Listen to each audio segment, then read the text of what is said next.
Hello, Boise. Hey, Jim Cummings here, and you may not recognize my name or even my voice, but I have a friend here who wants to tell you... Hello there, Boise. It's me, Winnie the Pooh, and I'm looking so forward to seeing you at the world-famous Tree City Comic-Con in Boise, Idaho. Well, of course you are, Pooh. Don't be ridiculous. Tigger here. Keep on bouncing, folks. We'll see you the October 17th and 18th at Expo, Idaho. TTFN. And Darkwing Duck here, finally. Oh, what's that, Taz? Oh, Taz has a special message. Oh, Taz say, go Broncos. Ha ha ha ha.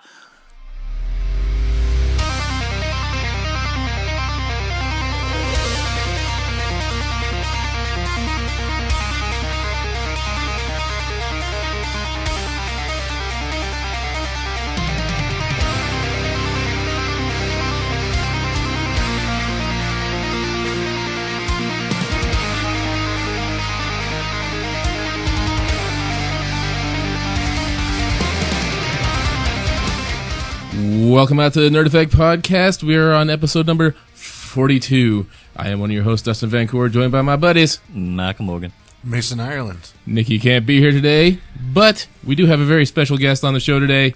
What is your name, good sir? It's Kevin Hansen from Tree City Comic Con. Yay! And this is a very special episode. It's episode 42. It is the answer to life, the universe, everything. Wow, I didn't make the connection. So this explains why Nikki's in Portland eating voodoo donuts. Yes. Well, okay, voodoo donuts, they are probably the answer to, well, pretty much everything. Those donuts could cause world peace if there was enough of them.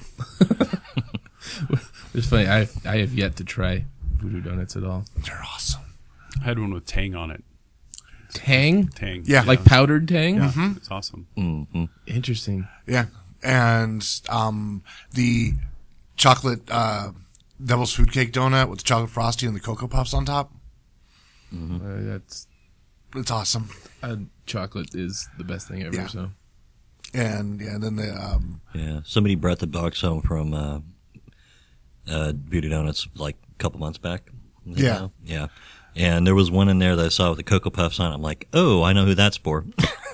Actually, I surprised everyone because I did not have that one that time because I had that donut previously and I wanted someone else to try it. And I had, actually I had the Tang donut. I think it was pretty awesome. Yeah, I think they call it a mango tango. Yeah. Interesting. Well, Nikki's supposed to bring me back a donut. And I Okay. hope so, because I really am dying to try one. But anyway. Yep. Okay, right, we have a guest, and we should probably get to that. Huh? Hey, donuts are important. Yes. But not as important as our guest. Kevin, welcome to the show. Thanks for having me. Thanks for coming out. I know we were actually supposed to have you on a few weeks ago, but life happened. And I'm sure you know all about life happening. Life happens every day. But I'm glad we're here. We have you here on the show. This is awesome for us because you and I had actually talked several months ago. We've actually been very quiet about any involvement with Tree City Comic Con because we wanted to make an official announcement with you on the show. So, hey, guess what, everybody? There was no lead up there. No, not at all. So we actually are going to be a part of Tree City Comic Con. Did you want to explain maybe how our involvement might be used at Tree City Comic Con? Sure. You know, we're gonna have a special spot for you guys. You guys can do some interviews, mix them in maybe into a podcast for yourself down the road. We might use some of those interviews for ourselves for our Facebook or website or whatever for the next show. So Awesome. I think it'd just be a good little relationship we can build. Yeah, absolutely. So how did Tree City Comic Con come about? Like, it's kind of a crazy story, but we'd heard so many stories about Salt Lake City, about how crazy that show was, and how they were expecting 10,000 their first show, and they had 76,000 show up, and the company I had worked for did some work for that show, and it was just kind of this crazy thing, and we thought we should do something like that in Boise. And so I think the more we talked to people, the more people said, why hasn't anyone else done this in Boise yet? As far as the scope of what we wanted to do. And so we decided just to jump in head first. Yeah, I mean, that was pretty much like my thought several months ago. Like, I was literally telling these guys, I was like, we have cons happen all around us. We got Rose City, we got PAX, we got Emerald City, Salt Lake. Yeah. Everything's around us. Like, I'm ready to start my own if I, but I don't have the willpower. Well, very cool. I guess what was some of the big guests that you got? What can we expect to see maybe at the event? Well, I think for me, some of the bigger names, John Rhys-Davies, I think is just such a classic star from multiple decades. Yes. I think that Jim Cummings, a favorite of mine, is Winnie the Pooh coming with his 400 additional voices. I think, to me, growing up hearing that, he took over in the mid 80s, I believe, but still just phenomenal. I don't know if you guys have heard the liner he did for us. Yes, it's amazing. Yeah, it's pretty crazy stuff. My big one, and some people have questioned this a little bit, but we have kind of reached into the pop culture part of this a little bit more than some other cons, but to have George Lazenby, an original James Bond, I think for me is a big deal. But to have Nichelle Nichols from Star Trek and Marina Sirtis, and I'm trying to think who else. I've had so many names float through my head the last 3 months, but there's just so many great names. We talked about Kathy Najimy, Aaron Gray from Buck Rogers, Mark Shepard.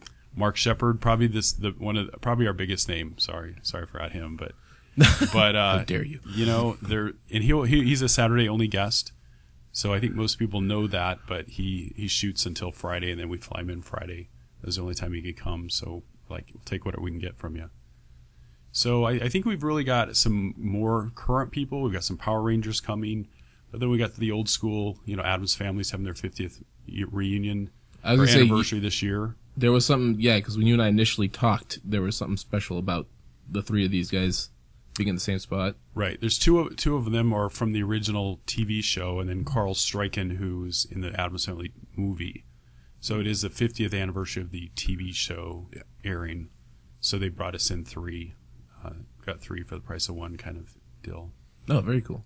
So, but yeah, we got a lot of people. Pat Priest from the Munsters. She lives locally, and she'll be there. And there's a Munster living in Boise. Yeah, she was a Maryland Munster, the normal Munster, yes. So yeah, she lives here locally, and so she'll be attending. So, got a little bit of everything. That's very cool. I was saying one of the things I heard about you guys starting, and I was just kind of curious about it, was that it was almost a shotgun start. It was kind of like it started. You guys were like, okay, let's do this, and it just kind of started all this year and everything. It wasn't. It was just quick. I mean, how hindsight at this current point, hindsight being what it was. What you know now versus what you knew 6 months ago or 8 months ago or whenever you guys started, do you think you would have held off or not? No. No? Okay. No, we would have kept it just how it is. I think that what it did is it forced us to completely focus and just jump into it head first, where I think if we had a year to plan for it, we would have still had the same knowing that we need to get on it quicker than not, but I think that the way it happened, it forced us just to completely dive into it head first. Okay. We've learned a lot. We have learned a lot over the last 6 or 7 months. That I would have changed some things, but those would be a lot better for us for the next show. Right. So we've learned a lot. But most of the agents I've talked to said, you need a year to kind of plan this thing out. But I think for the lineup we have and everything, I think we look pretty good. I really am happy with where we're at with our show. And if I could change a few things, I would, but I wouldn't. I don't think I would change the date at all. Okay. I'm kind of like the way it happened. So yeah, that's awesome. So I mean, do you have anything maybe you might want to say to any of the kind of maybe the naysayers of the con, like anything that you might be able to reestablish? Hey, this is awesome. We really want you to. We've had a few naysayers for lots of different reasons, and I would just say, come and enjoy it and have fun. We've reached out to some people who have been skeptical. And, hey, we just want to have fun. We just want Boise to have a great event. That's all this is about. This is just us not wanting to take over the con scene in Boise at all. We want all of the other shows to be very successful, and we want them to have their shows to be, bigger than they've ever had them. I think we just want it to we just want to bring all of the little pieces of the community into one spot. And that's really all we're trying to do. And so we're here to have fun. I think most of the times when somebody meets some of us on the board, then once they meet us, they're like, oh, you guys are just, normal, nice people. And so I just want people to know, just come have fun and, come enjoy some time with us. And I can honestly say from my first meeting with you, I mean, that was pretty much what it was like an hour of just like, yay, let's do this. Because there was even a few names in here that I felt like I had mentioned to you, like Austin St. John and Walter Jones was a couple of names that I had brought up in our meeting, and I don't know if that influenced you at all with that, but I thought that was cool to see them on the list. Yeah, we had some. We got Karen Ashley as well coming. We were, and that's one of the interesting things about putting on a show. We've been approached by different celebrities and stars from other shows and want to come to our show. But because of certain things, we had another Power Ranger who wanted to come to our show but didn't want to work with other Power Rangers. So we've kind of had to just decide what's who do we want, and if somebody seems a little more too divish for us, then we're like, yeah, we're going to stick with who we got. We signed them probably 3 months ago, and this other Ranger came, and I don't want this to be a gossip hour, but yeah, once somebody said, yeah, I don't want to work with other Rangers. I don't want to. We'll be taking money out of each other's mouths or food out of each other's mouths. It's just kind of interesting. That was their philosophy, but yeah, interesting. Mike, got any questions? Well, I mean, kind of addressing the naysayers. I know a big one I keep seeing coming up is about Lou Ferrigno. And you know what? Well, you said he's coming, but he's not, and so what happened with that? I believe Lou's wife books him. He doesn't have an agent. He just books directly through his wife. And I talk to her probably once a week when we signed him. And I just got a phone call from her one day, and she said he is actually filming overseas, end of September through November, and just is not going to be available. Mm-hmm. I wanted to say to people, if you don't think that we booked them, I'll show you a contract that, from them if you want to see, because we don't announce anybody to our show unless we have a contract with them. And as we talked about earlier, anybody who we sign with has the option to opt out of their contract if they have a TV or a movie deal come up. And that's happened with, some other people. But yeah, Lou was our first person we booked. I was so excited to have him. His wife, like I said, I talked to her all the time, and then he just had a movie come up, but he was going to be gone. He wasn't available. Mm-hmm. So yeah, life happens. Yeah. And she said, he really wants to come next year. So that's the best we can do. It's kind of a tough position to get somebody booked and announce it and get everybody excited about that person and have them say, I can't because of different reasons. So Walter Koenig, same thing. Mm-hmm. He had a shoot that happened that he just couldn't get out of. And I'd say in my general experience too, in seeing how some of the cons work when celebrities have to back out of a con, they feel like shit because they don't want to disappoint their fans either. So I'm sure they, at the same time, even though they may have had to back out, they didn't want to have to. Sure. And I think that when you look at most of the people we have, they have a certain guarantee amount that they'll make at our show. That compared to what they're going to make for a TV series or a movie is literally it's a fraction of that. So, especially somebody who's, been around for a while and maybe doesn't have a lot of stuff that they're shooting to get a role in a movie, they have to take that because it's, it's taking money out of their pocket. So, and then we understand that. It's a little frustrating, but we also understand it. Right. Anything else? I'm okay for now. I'm okay. Yeah. Well, in any case, I'm looking forward to seeing Lou at some point in the future. So yeah, I'm hoping that comes through next year. I would definitely love to meet him. I was going to challenge him to an arm wrestling match. That was I was hoping. He will be one of the first 2 or 3 people we contact for the next show. So okay, based on what his wife told me that he really wanted to come, but would be there next year. So okay. Plus now I really want to see Dustin get creamed by Lou Ferrigno in this wrestling match. So. I just know because I have small hands naturally as it is. I can only imagine like just doing the elbow to the table and just seeing this monstrous hand, just like okay, Yeah, this his is gonna hand hurt. is like the size of your head, probably. Yeah, probably just palm my face like a bowling ball. And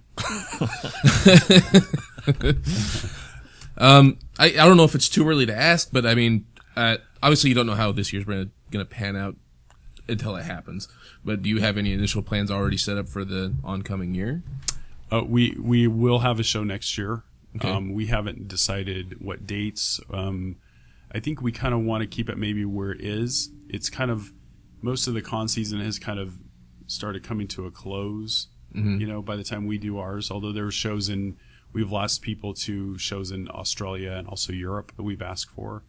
But I think that it's a good spot. We might need to just extend it out a day or back a day or take it in 2 or 3 days, maybe make it 3 days or 4 days. But yeah, we are planning on doing another show, and it'll probably be within that year. Mm-hmm. I'd say October of next year, but where and if we extend the dates, we're not sure yet. Gotcha. Yeah, I was going to say, because for us, like con season and everything's winding down because of the time of year, but for places in the southern hemisphere, it's their kind of con season's ramping up because it's spring and summer for them. Yeah. So yeah. So it's just one of those things. Dallas is the weekend we have our show as well. So there are still shows going on, and there's another, I think, a horror fest or something in Boston. Mm-hmm. We lost somebody to that as well that we wanted, but so there are still shows going on. But I think most of the bigger ones are kind of wrapping up for the year. But I kind of like the way it is. I think Boise's a beautiful city in October. Mm-hmm. Normally the weather's still pretty real nice around middle October, and that's one of the things I've heard from a lot of the different celebrities or agents is they're really excited to come see Boise, and I think that would be a beautiful time for them to be able to be a visitor. Just out of curiosity, one of the things that I saw come up on the Facebook page and something we'd also talked about was the run. Is that still happening? We were going to do a run. Then we had it booked the same weekend as the show coming up here next weekend. And so we decided to cancel that. And then with Parks and Rec, it was they're booked every weekend. Mm-hmm. So what we're going to do is substitute the run for the Make-A-Wish Idaho with an online auction that some of the vendors and the celebrities will be able to donate stuff to that, and then the proceeds can go to the Make-A-Wish Idaho group. So very cool. We've had to just kind of make some changes just because of the scheduling of everything. Gotcha. Very good. Okay, I got a point I wanted to bring up. So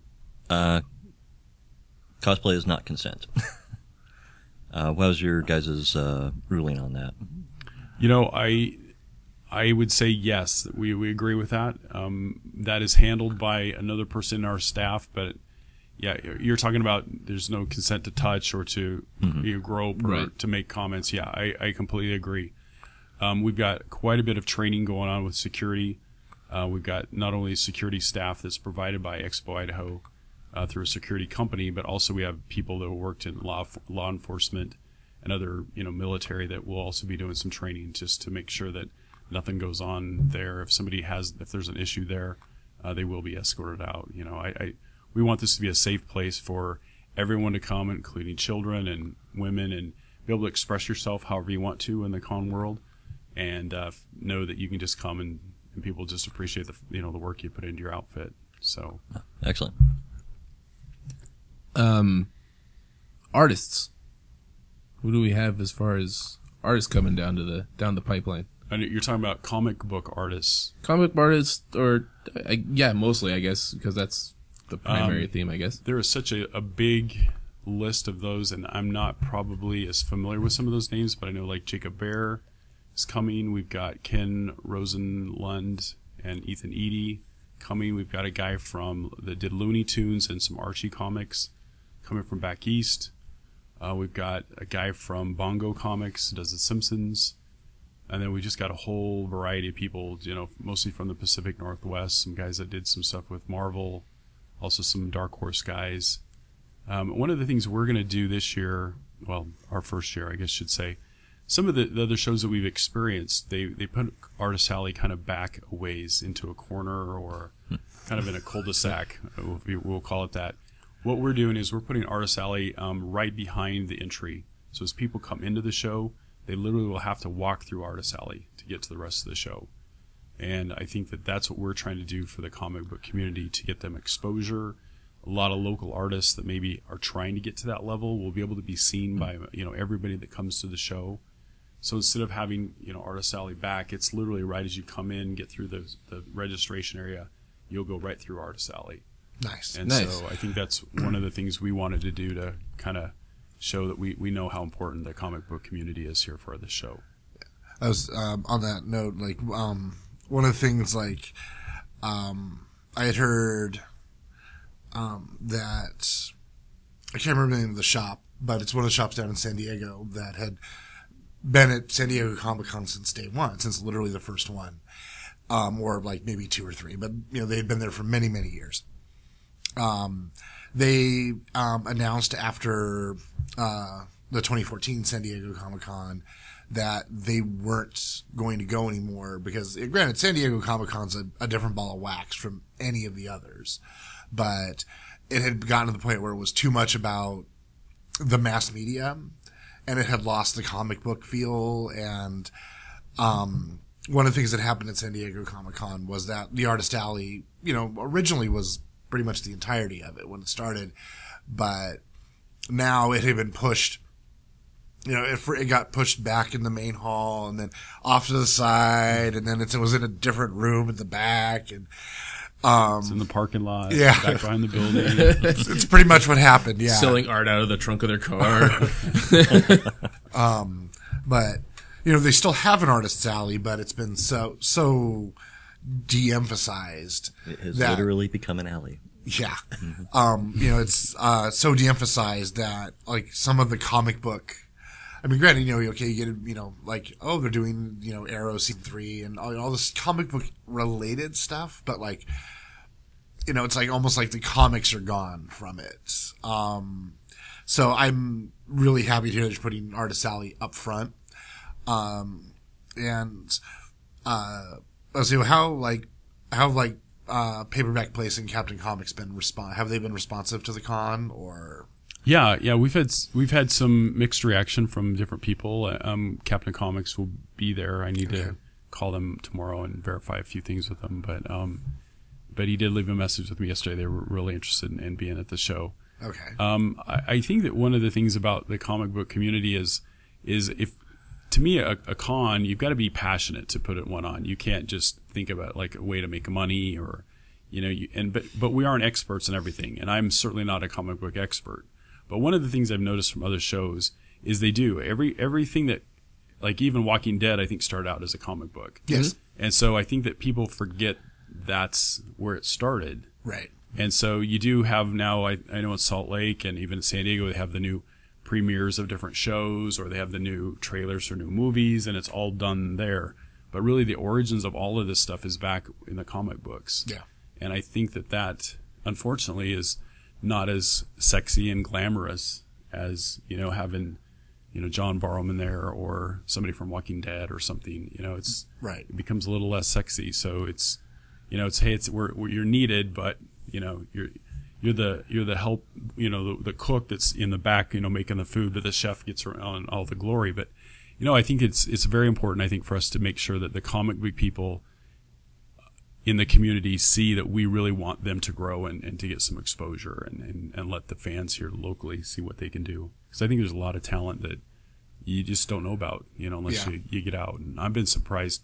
There's a guy locally that is an animator for Simpsons, the TV show, lives in the Treasure Valley, and just randomly met he and his family, and I was blown away that, he lived here. But I think there's a lot of talented people live here, and we just want to give them that exposure to let people see what they do. Yeah, we met a 19-year-old kid named JT over at the Library Comic-Con. 19 years old and has more talent in his friggin' little pinky than I'll ever have. I mean, don't knock yourself as an artist, Dustin. I draw well, but I am not that kind of Not that kind of artist. You're not that kind of fast, I would say. No, no, not by any means. But yeah, the amount of local talent that's, just here in Boise. I mean, this kid's out of Star. Star's what? A few thousand people? Yeah. I mean, come on. And he's amazing. And I would say we still have some space available for artists, whether you're an artist or an author. If somebody wants to have their stuff showcased, certainly email me, Kevin@treecitycomiccon.com, and I'll make sure you're set up. So, and he will too. I know. We will spread the word. Awesome. Absolutely. Man, is there anything else? Events. We do have I believe they're called I had so many names run through my head, but I believe they're the International Costume Guild, their local chapter. They will be running a costume contest for us. So anyone that wants to go, they'll be doing judging on Friday and then Saturday. There'll be, you come in with your different levels of, I'm trying to remember what they call them, like kind of the basic level, and there's a journeyman, and then there's the expert level, and so they'll be judging very, critically homemade, handmade costumes, and so that's going to be a big part of the event. And then we'll have the ceremony to announce the winners on Saturday night. We will have an entertainment stage that will be set up in the main hallway. So we'll have different acts going on. So they won't necessarily be in the Q&A rooms, doing that, but they'll be out there for anyone who's, eating or, is enjoying Artist Alley or different booth space. So they'll also be performing. We'll have a thing for that. We got somebody that built a TARDIS for us that'll be there. I saw that. The Batmobile from a replica from the 66 show will be there. Nice. I'm trying to think of what else. And then there's just all the Q&As and all the panel discussions from Dr. Meldrum at Idaho State, University in Pocatello will be talking about Bigfoot and the different aspects of the different life forms that could be out on the earth that, that maybe we haven't found yet. Like cryptozoology type stuff? Right. Right. Anywhere from that to listening to Mini-Me talk about, what it was like on Austin Powers or, so everybody that we have coming as a guest will do that. Plus we'll have some other stuff like Marvel versus DC, who makes the best movies. We're going to have some conversations like that. I saw you had Star Trek versus Star Wars on here too. Yeah. So there's going to be a whole bunch of stuff. Just for that one can get heated. You might want to have the police with their riot gas ready to go to stop the mob. Bathless and lightsabers will start wielding if, if if we're not careful. Also, Professor Algernon, represent. Yes. Yeah. Heard nothing but great things about him. He's awesome. Yep. I'm proud to call him, father-in-law. Everything is awesome. Yeah. Because, Nikki's not here to sing it. And that was totally inadvertent, too, because Kevin and I were having a bit of a laugh over that because I saw he had announced it. My Scott Violet, Professor Algernon, had announced it on his Facebook page, and I was like, what? And I totally, so I got a hold of Kevin, and I was like, I see you booked my father-in-law. So that was cool. I guess he's going to have 4 shows, from what I understand. He'll do 2 on Friday and 2 on Saturday. Nice. Excited for that. Yes. Mm-hmm. It'll be nice to hang out with him again. Yeah, it will be.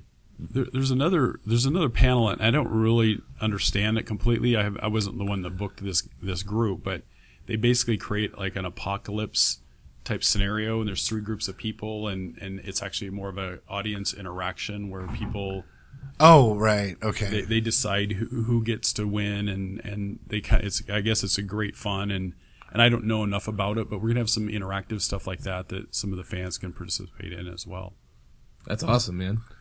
I'm just trying to think. I also know something on here about a scholarship. We do. We've encouraged all high school seniors to fill out an application for a scholarship. We're going to present on Saturday. I think it's $500, and anybody who wants to get into the arts, whether it's singing, acting, whatever, artists, whatever their thing is with art, we want them to apply for that.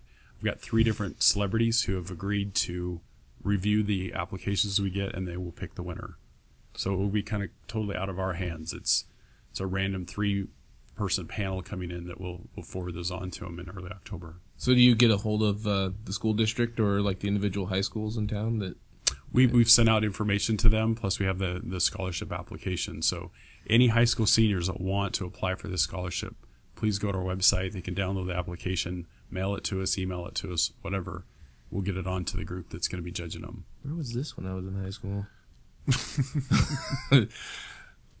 So in case you're interested and you're a high school student, it's right on their webpage. If you hover your mouse over the events tab, you'll see a little link to the scholarship application.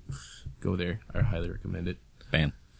Free money into college, you can't argue with it. Yeah. I think we just really want to show that it's not about just making money for the show. It's not about, we want to really give back as much as we can, you know, and I think that sometimes the arts are looked at as a money drain to the schools.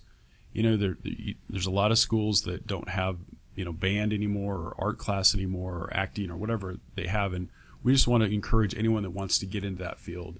You know, we want to give them a little bit of help to get into college and do those things. Absolutely. Yep. Well, there's not too much other. Did you guys have any other questions? I think I'm okay for now. Yeah, just I guess another point to bring up. Damn it, I forgot the name of that one. So, extra hour in the ball pit. You know what I'm talking about, right? Oh, the Tumblr con thing? Yeah. It's like, you know, a lot of the naysayers and a lot of the things I've seen online about people naysaying, it seems to me like it's just a lot of fear that that type of thing is going to happen in Boise. You know, chill, people. It's not, it's going to work out. The first year's, yeah, it's probably going to be rough, but it's going to succeed. We're going to see good things out of it. Next year it'll be better. And, you know, just hang it out. Let it go. Let it happen. Come on, people. And I don't know all the details of that, like why they needed money, whether it's for the guests or the hotel or the center they were at. I will say that everybody who's coming to our show has to be paid in advance, and those funds have been paid in advance. We can't go into Expo Idaho and owe them money at the show. We have to pay them in advance. So those payments have all been made, and we're very comfortable that we're not going to have the one picture. And I heard that show actually was pretty good, but there's some images you see from it that are a little bit off. But yeah, nothing that everything we've done for our show, we have to pay in advance. You know, Expo Idaho is run by the county, and they don't really take to, you know, pay them the day of or halfway through the show or whatever. So we've had to make those payments in advance. So I think we're good there on all that stuff. So what he's saying is you will not come to Expo Idaho with a room full of empty chairs and a blow-up pool with a ball pit in it. Yes. And I don't really see that happening. No, and not even close. There will be nothing like that. And you know, and I even hate to even talk about those guys because I understand from a promoter standpoint how stressful this is. Mm-hmm. And the last thing I want to do is start like making fun or mocking, you know, another show because, hey, you know, there's things happen, and you never know what the future is going to be. So it's better just to, you know, say nothing than say something bad. But agreed. All right. If no other questions, any final thoughts? You know, we just want to invite the whole city of Boise and the surrounding areas out to just have fun. This isn't necessarily just a nerd event. This is just an everybody event. There's something for everybody at this show. Mm-hmm. And sometimes I think what happens when we think that we're not this or we're not that, but then you go experience something you haven't experienced before, you start to see that you are some of that too. Right. I didn't see myself as being a nerd per se, but I remember growing up that my favorite show was the Justice League. I loved all those cartoons, and I was more of a cartoon guy when I was a kid than anything. But I just want everybody in Boise to come out and have a great time. We're gonna have some good food. We got some great entertainment. We're gonna see some celebrities. You're gonna see some great artists. You're gonna see stuff that you haven't been able to see before. You got some great vendors. You can buy stuff that maybe you wouldn't normally see on the shelves of in a regular store. But I think we're just gonna have a lot of fun and just everybody come out and just have a good time with it. I don't know if it's come to fruition yet, too, but speaking of entertainment, I saw something about a possible game tournament or game room of some sort. There will be some tabletop gaming available in some of it. I think for the first show with the gaming, electronic gaming aspect of it, with the amount of space we had and the resources we had available, we just figured it was best to put that off until the next show.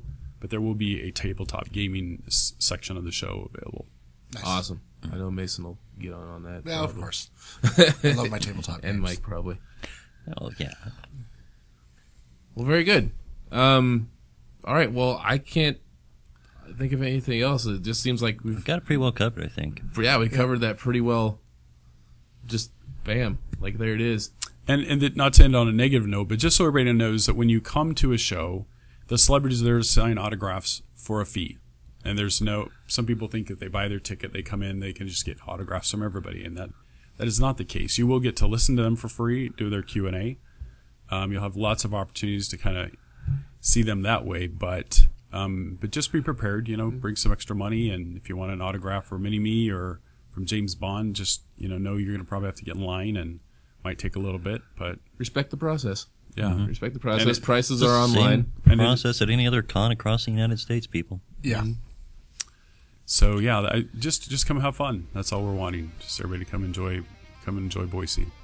Good time of year. I love Boise. All right. Well, I guess we'll just wrap it up there. We hope you guys come down to Tree City Comic Con, treecitycomiccon.com. If you have any questions, you can email Kevin at treecitycomiccon.com. Yep. And we'll be there. Come say hi. We'll be the ones geeking out in the corner. If you don't find us, we're hoping to have a banner this year. So, Nikki has the design for that. We'll order trackable banners. Damn it, we're going to show our name. All right. Well, for the Nerd Effect podcast, we have been Malcolm Morgan. Mason, Ireland. And I'm Dustin Vancouver. And Kevin, thank you for coming, man. I really thanks for having appreciate me. it. Appreciate it. Absolutely. All right. See you guys next time. Bye.